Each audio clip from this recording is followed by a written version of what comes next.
안녕하세요. 제조혜입니다. 사업을 운영하다 보면 예상치 못한 매출 하락 때문에 고민이 깊어지는 시기가 꼭 찾아오기 마련이죠. 이런 상황에서 불가피하게 직원 수를 줄이는 것을 고민하고 있다면 잠시 주목해주세요. 이럴 때 기업이 직원을 해고하지 않고 계속 고용을 유지할 수 있도록 인건비 일부를 지원해주는 제도가 있습니다. 바로 고용유지 지원금인데요. 오늘은 2025년 최신 기준으로 고용유지 지원금이 무엇인지, 우리 회사에 어떻게 실질적인 도움을 줄 수 있는지 하나씩 알려드릴게요.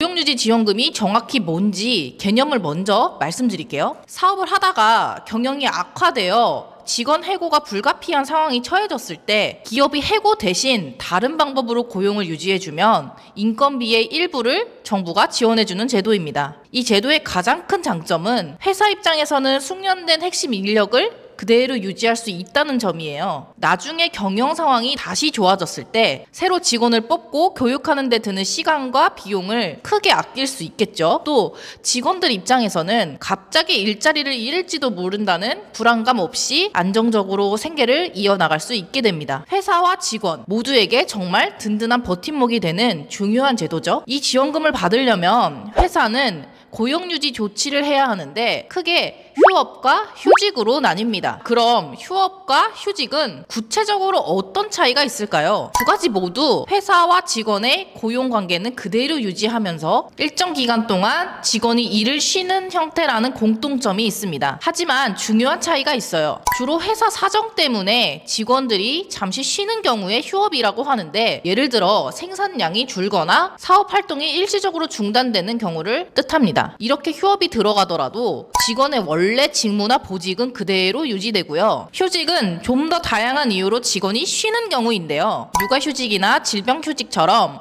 직원 개인의 사유도 있을 수 있고 회사 경영상 필요에 의해서도 가능해요. 휴직은 휴업과 달리 일정 기간 동안 직원의 근로 의무가 정지되고 그 직원이 맡았던 보직이 일시적으로 해제될 수 있다는 점이 다릅니다.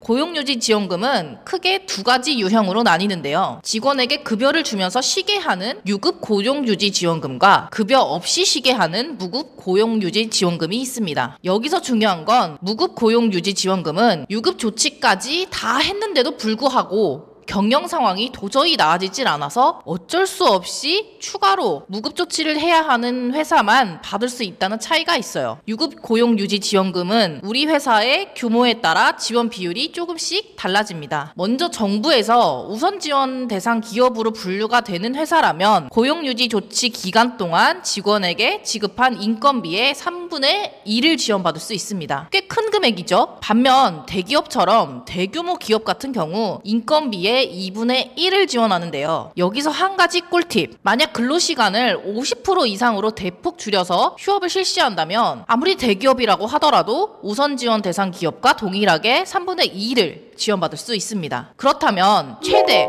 얼마까지 받을 수 있을까요? 직원 1인당 1일 기준으로 최대 66,000원까지 지원됩니다. 그리고 지원받을 수 있는 총 기간은 보험연도 기준으로 회사당 총 180일이에요. 여기서 알아두실 점은 하루에 고용유지 조치 대상 직원이 여러 명이더라도 회사에 지원되는 기간은 그날 딱 1일로 계산된다는 것인데요. 인원수가 많다고 기간이 늘어나는 건 아니에요. 무급 고용유지 지원금은 아까 말씀드렸다시피 유급 조치로도 해결이 안 될 때 고려하는 마지막 카드 같은 것이라고 생각하시면 이해가 빠르실 텐데요. 회사에서 고용유지 조치 기간 동안 직원에게 급여를 아예 주지 않거나 평균 임금의 50% 미만으로 지급한 경우에 해당됩니다. 이때는 고용유지 조치 계획에 따라 승인된 금액이 해당 직원에게 직접 지원됩니다. 지원 한도는 유급 고용유지 지원금과 똑같이 직원 1인당 1일 기준 66,000원인데요. 하지만 지원 기간 부분에서 다른 점이 있어요. 유급 고용유지 지원금의 경우 보험 연도를 기준으로 한다면 무급 고용유지 지원금은 해당 직원이 회사에 재직하는 동안 총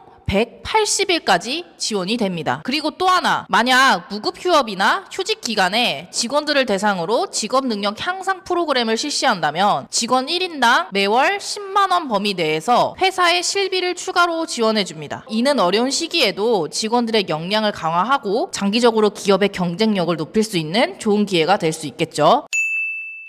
가장 중요한 질문이죠. 우리 회사가 이 고용유지지원금을 받을 수 있는지 그 자격 조건을 지금부터 알려드리겠습니다. 지원 자격은 주로 매출액 감소 현황을 기준으로 판단하며 아래 기준 중 하나라도 해당되면 신청할 수 있는데요. 그럼 유급 고용유지지원금 자격 조건은 어떻게 될까요? 첫 번째, 기준 달의 매출액이 그 직전 6개월 월 평균 매출액에 비해 15% 이상 감소했을 때입니다. 여기서 기준 달은 고용유지 조치를 시작하는 달에 바로 직전 달을 의미해요. 예를 들어 2023년 10월 1일에 휴업을 시작했다면 기준 달은 2023년 9월 한 달이 되는 거죠. 두 번째는 기준 달의 매출액과 기준 달 직전 2분기 월 평균 매출액이 계속해서 감소 추세에 있는 경우입니다. 마지막으로 우리 회사 업종이나 지역 경제 상황이 너무 안 좋아서 고용노동부 장관이 정하는 기준에 따라 고용 조정이 불가피하다고 직업안전기관의 장이 인정하는 경우에도 지원 대상이 됩니다. 이건 좀 더 포괄적인 개념이라고 보시면 될 것 같아요. 무급 고용유지지원금의 자격 조건은 유급 고용유지지원금의 기준보다 조금 더 까다로운데요. 기준 달의 매출액이 그 직전 6개월 월 평균 매출액에 비해 30% 이상 감소해야 하고요. 여기서 기준 달은 유급 지원금과 다르게 고용유지 조치 계획서를 제출하는 달의 직전 달을 기준으로 해요. 예를 들어 2023년 11월 1일에 무급 휴업을 시작하고 2023년 9월 30일에 계획서를 제출했다면 기준 달은 2023년 8월이 되는 겁니다. 두 번째는 기준 달의 매출액과 기준 달 직전 2분기에